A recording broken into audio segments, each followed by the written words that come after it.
Welcome back to Open Your Eyes. We're moving now into our second segment. February 1st to the 28th is being celebrated as Scouts Month, and this year they're celebrating under the theme The Adventure Continues, celebrating 110 years of scouting in Belize. Now we've got folks to tell us all about it.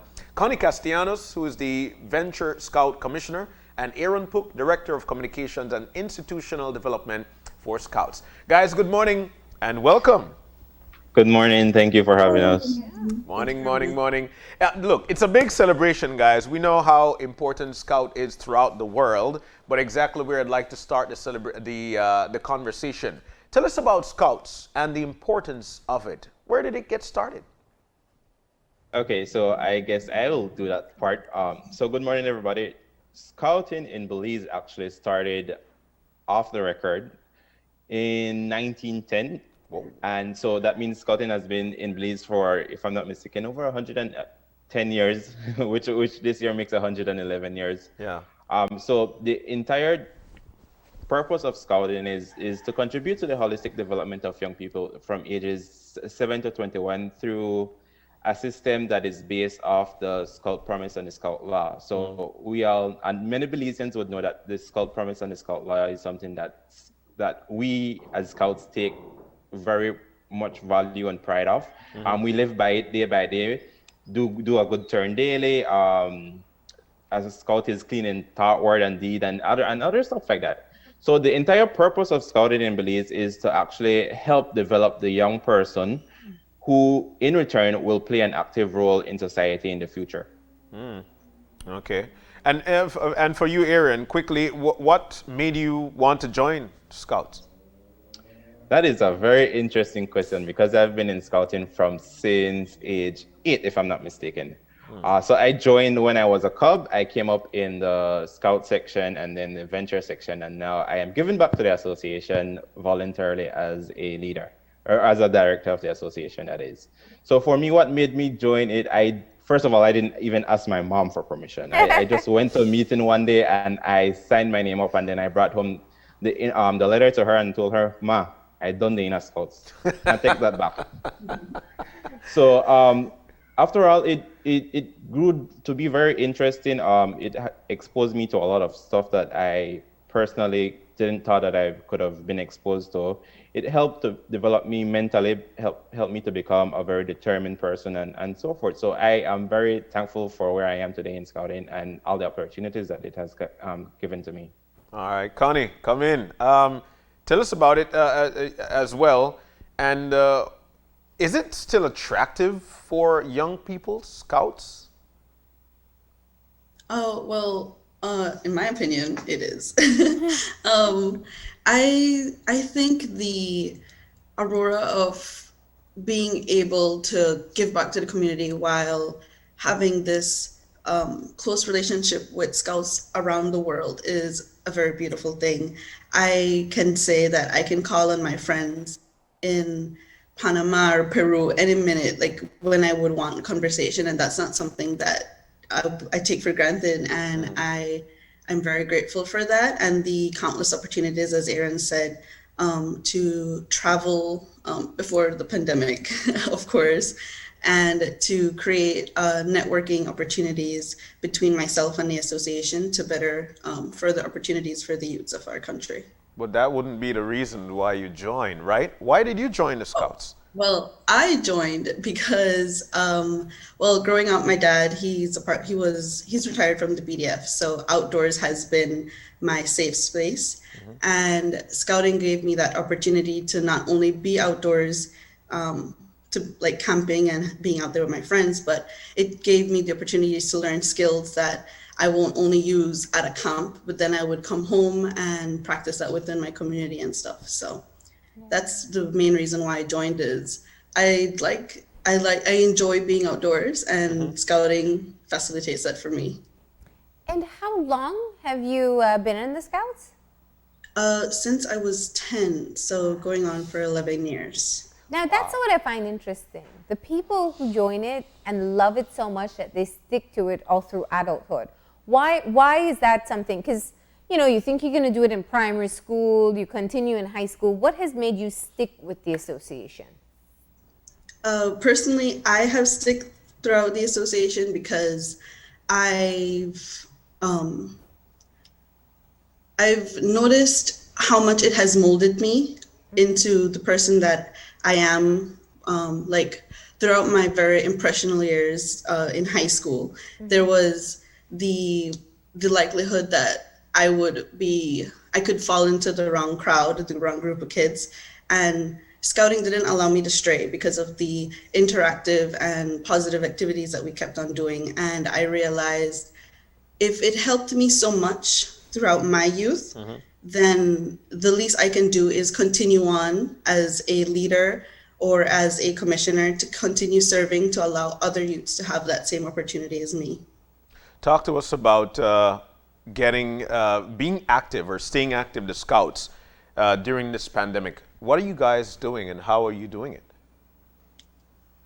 Okay, so our program is designed to whereby all of our members or all of our young members from 7 to 21 are outdoors, being very physical, campfires, attending camps, attending training seminars and stuff like that. So when this entire pandemic hit, I understand that it hit everyone at the same capacity, but for scouting and scouting in Belize, it was something that we completely did not expect, something that our association was not prepared for. So when the entire pandemic happened, we had to take a step back as an association and we had to look, assess, and plan as to what we will be doing moving forward.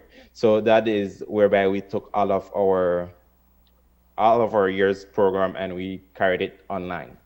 So now, as I said, and I think I said this yesterday while I was on Love also, we are used to seeing scouts outside in uniform and everything like that. And now we see scouts in a screen in uniform. And it's kind of a weird feeling for many of us who are used to being in the uniform.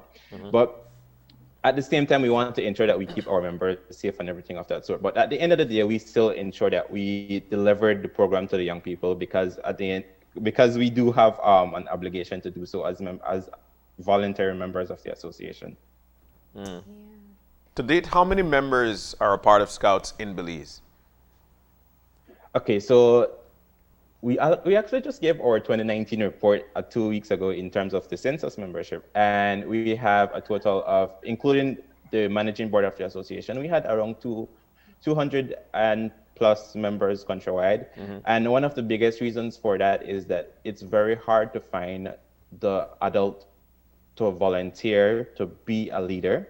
That is one of the biggest things that our association faces right now as a challenge. And how do you recruit, though? Especially right now. It's so important that you have new, and you have from the Cub Scouts right up to your ventures, and you have your, what are they called again? The adults that help to lead the pack? The leaders? The leaders, thank you. Yeah. Yeah, so you're constantly recruiting for all these different groups. How do you do recruitment since 2020? So it's been, I'll be honest, it's been a very tough and it's been a struggle for our association because of the entire outdoor aspect of the movement.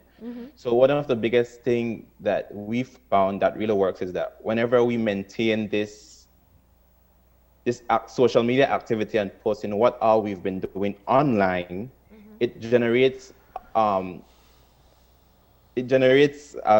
site to whereby outside viewers of the association get to see the activities that we're doing, and it makes them get interested in the movement. They send in message to the Facebook page or Instagram page via email, and they start to call and they want to know, regardless if it's online, how could their child be a part of that still? Yeah. So that is one of the good thing about it. Even though it's a challenge, we're still getting few members here and there every now and again. What is that dance that's going on the screen? If you guys could see it. Oh, I have it at the tip of my tongue. It's been too long since you've been at camp. It's been too long. What's the game you guys play in the water? There's another game that you play in the water. Connie, you remember that one there? We Isn't remember it water polo. I There's did water water polo. polo. Polo, Okay. yeah. Yeah. And then there's the one that we play in the mud. It's called That's it. Argoya India. That's That's a very it. hands-on game. Yeah, yeah. So yeah, I've been to Camp Oakley a few times. I Really? know a couple scouts. Man.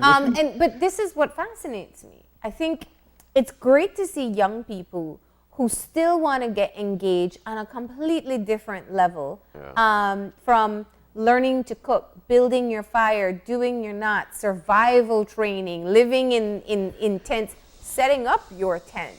It's skill sets that we never know we need until we need them. So how do you get how important is it that you also have parents buy-in to want to get their children involved? Oh, the parent support is one of the biggest aspect of the movement also. Like what our program executive would say, Mr. Palmer, he would say that without the parents, we wouldn't have any scouting, because it is the drive and the interest of the parents to put their children into the movement, because they can foresee that the movement will assist them to become that better person in society. And I am not the type of person that like to talk about the negativity that our country faces in terms of violence and stuff like that. But at the end of the day, it's good that they know as parents that there is a movement that will provide for their children to, go down that right road, become a positive person in society. So the parents are a very important aspect of the movement. Yeah. Connie, I saw a picture, I think it was you, embracing a younger scout, a female. What is that like, being a female, having to go on out there and dealing with all these nature stuff that folks would say, man, I'm not going to be a part of it. How is that like for you, and why would you tell your peers, females, to be a part of the Scouts? It's not much of a difference for me, because within scouting, there's not a difference between what a male can do and a female can do. That's lovely. We embrace whatever abilities you have. We will find a way to enhance them. And what I would say to my female peers wanting to join the movement is that there is no limitation to what you can do, and there is no reason to have that mentality and go into a movement such as scouting thinking that there will be a time where someone will tell you, no, you can't do that. Please calm down, relax. No, they give you that platform to express yourself. Yeah.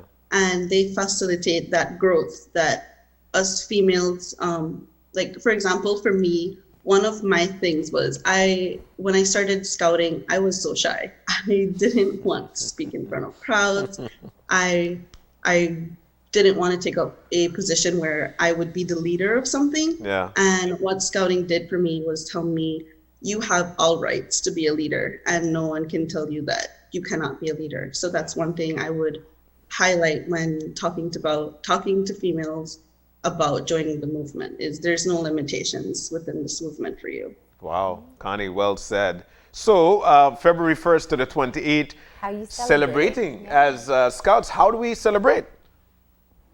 Yeah, so Scout Month, just a slight correction, our theme for this year is growing stronger together. Yeah. The reason for this theme is that now we have a newly elected administration, and we want to move forward throughout this term by showing that with our unity, we have strength. And that's what we want to highlight throughout this entire month. So starting off the month, we started on February 1st, of course, and on the 5th, we have a red flower event for the Cubs. Now, what that is a campfire for the little cubbies. So that's the kids ages 7 to 10. Am I right in that, Aaron? Just to clarify. Okay. Good. So for that's where they'll have their game nights and they'll have their social interactions with the little cubs. And on the 7th, we have a leader appreciation / recognition day. And that's because we want our leaders to know that their work as volunteers is seen and is appreciated. And we respect and want them to continue with the work that they have been doing, because as challenging as it is, our movement wouldn't be possible without their support and the support of the parents. And on the 11th, we have a Throwback Thursday, which is a social media campaign where we're asking our members to post a throwback picture of their favorite scouting moment. That's so cool. That'll be something exciting. I'm looking forward to that one.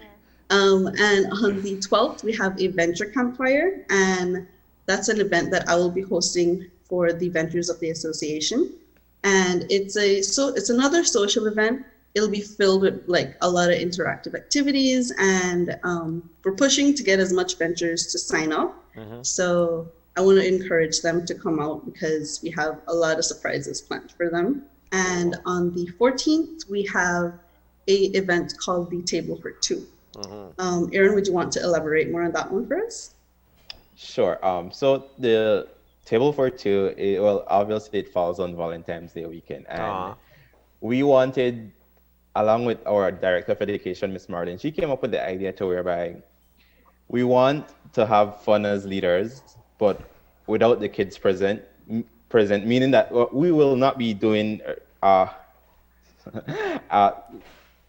to put it in the proper words? Leaders just want to have fun together. Yeah. But we can only do that in the virtual space at this moment. So what she came up with is that leaders, you don't have to be single you don't have to be in a relationship. You can be single. We just call it Table for Two because it falls on Valentine's Day weekend. Yeah. But she came up with the idea to whereby leaders can sign up and attend this virtual space, and they're in a restaurant.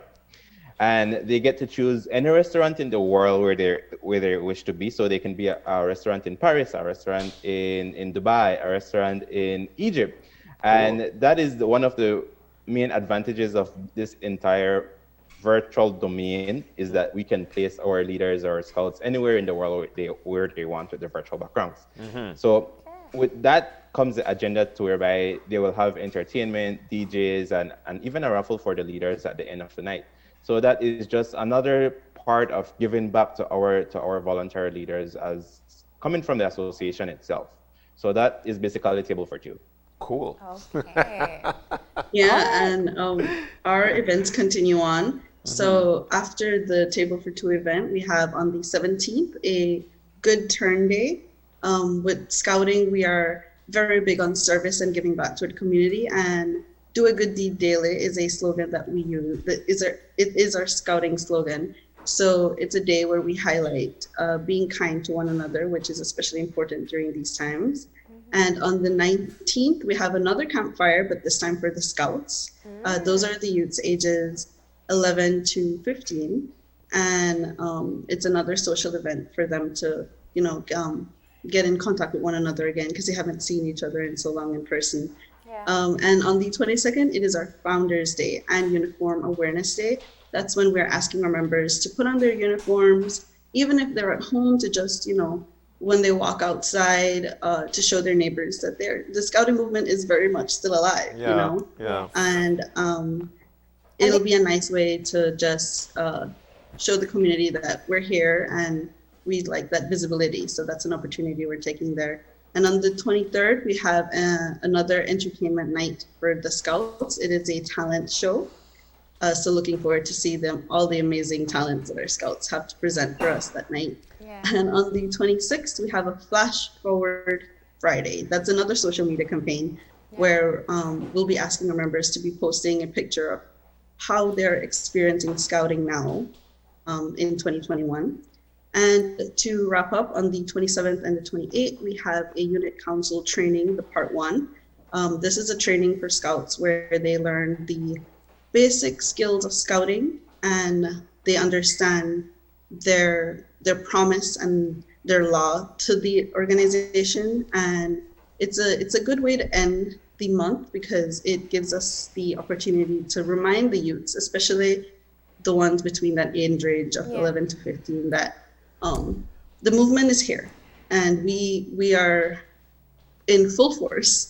And with all the limitations that we're experiencing, we can still overcome them. So it's a full calendar for us this year. It is a very full calendar, and it sounds like you guys are definitely going to make sure that you keep the association visible, and that you get to enjoy reflecting on some of the memories that you've had and building new ones as well. Aaron and Connie, thank you so much for Thank you, joining us. thank you. Thank you too. And happy Scouts Month. Thank you. All Thank right. you. All right, so we're about to take a commercial break, and when we come back, Obia sauce. But it's delicious. Tim August is the man who is doing it, and he'll be in to talk to us about Obia sauce when we come back. Stay with us.